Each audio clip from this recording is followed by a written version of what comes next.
911. What's your emergency? We need an ambulance, NOW! The Orca's got him under! The line shook with terror. Shouts colliding, children crying, water crashing like thunder. In seconds, Shamu Stadium spiraled from applause into chaos. What had been sold as the best day ever became a nightmare unfolding in front of hundreds. No cap. This wasn't a show. This was a fight to breathe. November 29th, 2006. Under the blazing lights of SeaWorld San Diego, veteran trainer Ken Peters dove into the pool with Kasatka, a 6-ton orca he had trusted for over a decade. The crowd roared, cameras lit up, kids screamed her name like she was a superstar. The performance gleamed with perfection until the illusion fractured. Without warning, Kasatka lunged, her jaws locking on Ken's foot. In an instant, he was ripped from the platform and dragged into the depths. For 9 harrowing minutes, he was trapped in a cycle of suffocation and survival, his life hanging on the mercy of a predator that answered only to instinct. This wasn't fiction. It was raw, unfiltered truth. Proof that no matter how strong the bond, the ocean never forgets what it is. Would you risk stepping into the water with a predator like this? Drop your answer below and subscribe so you don't miss the next story where nature shows its true power. Best day ever. Yeah, right. That's what people always post before chaos kicks the door in. And in 2006, San Diego was about to learn that the ocean doesn't do hashtags. It does consequences. Shamu Stadium pulsed with electricity. Floodlights blazed across the pool, igniting the water in shards of gold and fire. Hundreds of faces leaned forward, cameras flashing, kids bouncing in their seats, chanting the name they came to see. They expected wonder. They were seconds away from terror. Ken Peters strode onto the slick platform with the precision of a soldier. His wetsuit hugged his frame, droplets streaming like silver bullets down the black neoprene. He raised an arm, steady, controlled. A man who knew every signal, every move. For him, this wasn't performance. It was ritual. And then, she rose. Kasatka, 30 years old, 6 tons of raw muscle and ancient instinct. Her dorsal fin slashed the air before her body crashed back into the pool, detonating a wall of spray. The crowd erupted. Children screamed her name as if summoning a legend. To them, she was magic. To Ken, she was trust forged across a decade, rehearsed until every breath of the show felt like destiny. But destiny is fragile. Beneath the cheers, something shifted. Kasatka's dark eye fixed on him a beat too long. Her glide slowed, deliberate, as if calculating. Ken registered it. Small, almost invisible, but real. The crowd clapped louder, blind to the truth. Because here's the thing, illusions shatter fast. And under those blazing lights, the crack had already split open. The performance rolled on, seamless and dazzling. Kasatka tore through the pool, water detonating in bursts of white foam. Ken crouched, stretched out his arm, and she surged toward him with flawless timing. To the audience, it looked effortless. 10 years of trust condensed into a perfect moment. Parents cheered. Children shouted her name. The bleachers rattled with applause. But beneath the surface, cracks were forming. Kasatka's movements had shifted. Her arcs widened. Her dives stretched longer. Her approach slowed, deliberate, almost predatory. To the untrained eye, it was invisible. To Ken, it was unmistakable. Her eye told the truth. Dark, fixed, ancient. It lingered on him too long, unblinking. It wasn't rage, it wasn't play. It was focus. The kind of focus that sends a chill through your spine before you even understand why. Ken felt it. His chest tightened. Instinct whispered that something was wrong.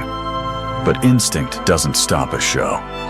Trainers are taught to project control, no matter the storm building underneath. He raised his hand, gave the next signal, his face calm, though his pulse quickened. Kasatka circled, her massive body carving slow, deliberate lines into the water. To the crowd, it was suspense. To Ken, it was the illusion unraveling. The thin thread of trust, 10 years in the making, was fraying in real time. Because the truth is simple. When a predator remembers what it is, no amount of training can hold it back. Ken knew it. He felt it. And as the pool fell silent for a heartbeat, he realized the show had already slipped out of his hands.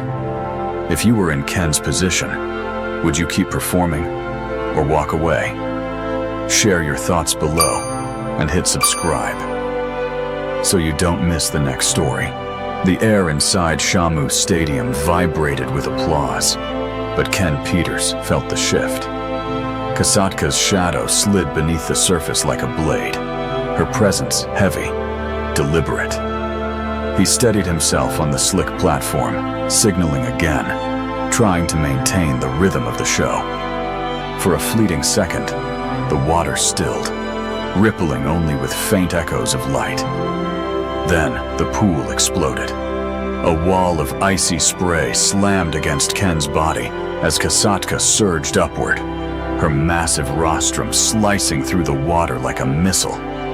Before he could retreat, her jaws clamped around his right foot. The pressure was immediate, devastating, like a steel trap snapping shut. In a heartbeat, Ken was yanked forward, his body ripped from the platform and hurled into the water. The impact stole his breath, the cold swallowed his chest, and the crushing grip on his ankle told him the truth. This was no stunt.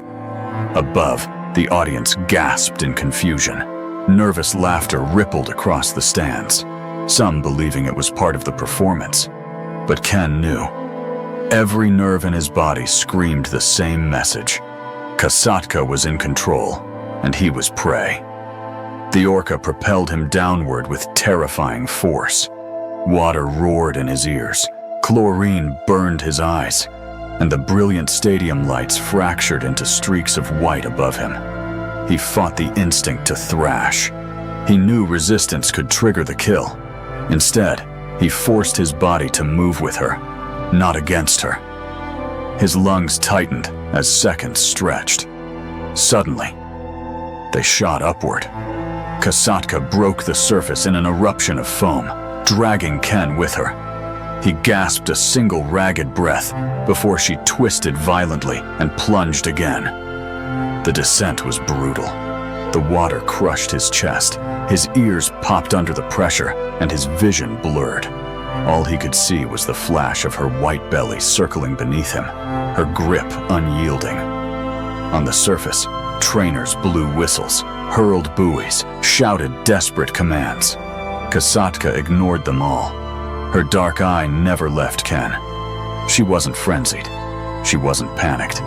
She was deliberate, calculated, an apex predator asserting her dominance. Ken's chest burned. His thoughts fractured between the need for air and the knowledge that panic meant death.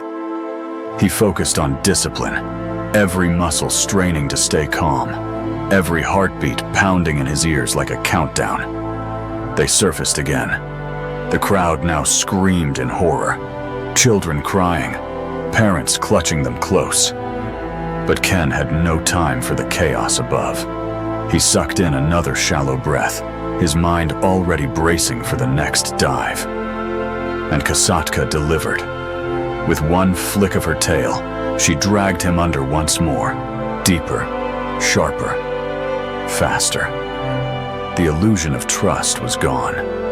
The line between man and predator had been crossed. And in those moments, Beneath the water's suffocating silence, Ken understood. Survival now depended entirely on the mercy of the animal holding him captive. The water crushed him, wrapped him in silence as Kasatka dragged him down again. Ken's body buckled under the force, his chest screaming for air. Her jaws clamped his foot with relentless pressure, not enough to break bone, but strong enough to remind him he was a prisoner. She wasn't killing him, she was controlling him, and control was more terrifying than violence. Every dive stripped him of oxygen. Every second became a knife, twisting inside his lungs. He kept his movements measured, careful, resisting the primal urge to thrash. He knew sudden resistance could trigger a reflex that would end him instantly. So he adapted, shifting with her turns, surrendering just enough to survive. They surged upward without warning. The surface burst open in a geyser of spray. Ken gulped a single breath, the air cutting through his throat like glass. Whistles shrieked. Trainers screamed his name. Buoys slapped against the water. The crowd had turned from laughter to panic. Children sobbed. Parents clutched them tighter. Cameras recorded every second of the unfolding nightmare. But Kasatka paid no attention. She rolled beneath him, twisted, and pulled him under again. The descent was sharper this time, the water roaring past his ears, the chlorine stabbing at his eyes. His lungs convulsed, begging for relief. He clenched his jaw, forcing calm. She circled him in the dim blue light, her body a wall of power slicing through the water. Her eye fixed on him, unblinking, ancient, cold. She gave him just enough slack to feel hope, then clamped tighter when he moved. It was deliberate, predatory. She wasn't just dragging him, she was testing him. Another rise, another brutal gasp. His chest expanded, fire ripping through his ribs. Before the relief could settle, Kasatka drove him down again. The cycle repeated. Up, down, air, suffocation. Each pass stretched him thinner, tearing at his resolve. Time dissolved. Seconds bled into an endless rhythm of drowning and survival. His body screamed, his muscles ached, but his mind stayed fixed on one truth. Fight her, and he would die. Endure her game, and maybe, just maybe, she would release him. Above the surface, chaos consumed the stadium. Trainers waved, shouted commands, blew recall signals with shrill desperation. Kasatka ignored them all. To her, the whistles meant nothing. The audience didn't exist. There was only Ken, the human she held in her grip. Ken's vision darkened at the edges. His chest convulsed, desperate for air. Kasatka paused just below the surface, holding him suspended, his face inches from oxygen, yet denied. His body screamed to break free. At the last moment, she let him rise, only to seize him again and drag him down harder. It wasn't rage. It wasn't madness. It was dominance. She was showing him who ruled this world, who controlled the boundaries between air and suffocation. And as Ken's strength ebbed, one truth carved itself into his mind. Survival was no longer about training. It was about enduring the will of the predator who refused to let him go. Ken's body trembled with exhaustion, every muscle stretched thin under the endless cycle of drowning and release. Kasatka's grip never faltered. She dragged him deep, then lifted him just long enough to taste survival, only to plunge again into suffocating silence. Each dive shredded his lungs. Each ascent mocked him with fleeting air. His mind sharpened against the darkness. Training screamed in his head, "Do not resist, do not thrash, flow with her."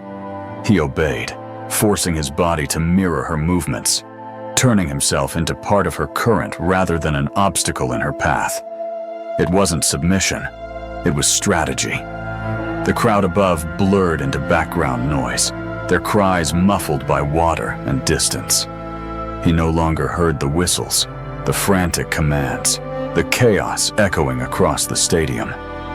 All that existed was the immense shadow circling beneath him, her eye watching with unshakable focus. She wasn't distracted. She wasn't playful. She was deliberate. Ken felt the burn in his lungs flare into fire. His vision pulsed black at the edges. When Kasatka finally broke the surface, he inhaled like a man starved, the air ripping into his chest, cruel and cold. Relief was instant, but so was dread, because he knew what came next. And she didn't disappoint. Her tail snapped, dragging him under again with brutal precision. Pain radiated through his leg, where her jaws clamped tight, the throb syncing with his heartbeat. Yet she never crushed the bone. It wasn't a kill. It was a display, a declaration. I hold your life, and I decide when you breathe. Ken clung to one fragile hope: endure long enough, and perhaps she would let him go. But deep inside, he understood the truth. He was no longer the trainer. He was the subject of her will, reduced to instinct, trapped in a game where mercy belonged only to her. Time had lost its shape. Seconds dragged like hours as Kasatka dictated the rhythm of survival. Ken's limbs grew heavy, his chest seared with every stolen breath, and his vision blurred into streaks of light and shadow. The Orca's grip remained unyielding, anchoring him to her will. He was not free. He was tethered to an intelligence older than his own. She dragged him down again, deeper this time, the water pressing like iron around his ribs. His lungs convulsed, desperate for air, his mind shouting against the body's instinct to thrash. He forced control, clinging to the thin thread of discipline that separated survival from surrender. His muscles shook, his foot throbbed beneath her crushing jaws. But still he yielded to her momentum, aligning himself with her turns. When she allowed him to break the surface, the air stabbed his throat like shards of glass. The relief was raw, violent, almost painful. But before he could steady himself, Kasatka twisted and dragged him under once more. The cycle was merciless. Air, suffocation, air, suffocation. Each wave cutting deeper into his endurance. Above the water, chaos had turned to dread. The crowd no longer screamed. They watched in horrified silence. Trainers blew whistles until their lungs burned, tossed rescue lines, begged for release. None of it mattered. Kasatka ignored everything, her focus locked only on the man trapped in her grasp. Ken's thoughts narrowed to survival alone. He counted seconds in his head, fought the panic clawing at his chest, willed his body to endure one more dive, one more rise. Yet he felt his strength slipping, each cycle draining him to the edge of collapse. In the suffocating stillness below, truth struck him cold. His life hung not on skill or strength, but on the decision of the predator who owned him. Ken's strength was fading. His arms felt like stone. His chest burned with fire that refused to die out. Each dive stripped him closer to the edge of blackout, every second stretching into eternity. Kasatka still held him, her jaws firm around his foot, her presence dominating the water like a force of nature. He had nothing left to give. Then, without warning, her grip shifted. Not gone, not broken, but loosened, as if she was testing him one final time. Ken resisted the instinct to thrash upward. Instead, he let his body drift, suspended in her world, waiting. The silence was unbearable, every heartbeat a drum against his skull. The surface glimmered above, a trembling halo of light. Kasatka hovered beside him, her eye fixed, unreadable, cold yet intelligent. For one breathless moment, man and predator faced each other, bound by something beyond training, beyond control. And then, she released. Ken surged upward, bursting through the surface in a storm of spray. Air ripped into his lungs, harsh and ragged, but it was life. Hands reached from the platform, seizing his arms, dragging him from the pool's grip. His body collapsed against the concrete, trembling, his foot throbbing with searing pain. But he was alive. The stadium was a fractured chorus, children crying, parents whispering in shock, cameras still clicking as if reality itself needed proof. Trainers knelt at his side, bandaging, checking, whispering urgent words. But all Ken could hear was the deep exhale of Kasatka behind him, the spray of her breath rising into the air as she circled calmly, as if nothing had happened. He lay still, staring at the lights above, the truth cutting deeper than the pain. He had survived not by power, not by command, but because the predator chose to let him go. For Ken Peters, the lesson was clear and final. Trust in the ocean's rulers was never absolute. It existed only as long as they allowed it. The pool fell quiet, the chaos dissolving into a silence heavy enough to crush the air. Trainers moved quickly. The audience whispered in disbelief, but the truth lingered louder than any sound. For 9 relentless minutes, Ken Peters had lived on the edge of death, held in the grip of a creature he thought he knew. He had trusted her for over a decade, believed in a bond shaped by patience and respect. Yet in the end, survival came not from training or control, but from mercy. Mercy given by an apex predator who reminded the world that the sea bows to no one. Kasatka glided beneath the surface, her shadow slipping back into the depths as if nothing had happened. Ken's body shook with exhaustion, but his mind carried a lesson carved in salt and fear. The ocean never forgets what it is. Now, I want to hear from you. After hearing this true story, would you step into the water with a 6-ton predator? Drop your thoughts below, and don't forget to subscribe for more stories where nature shows its true face.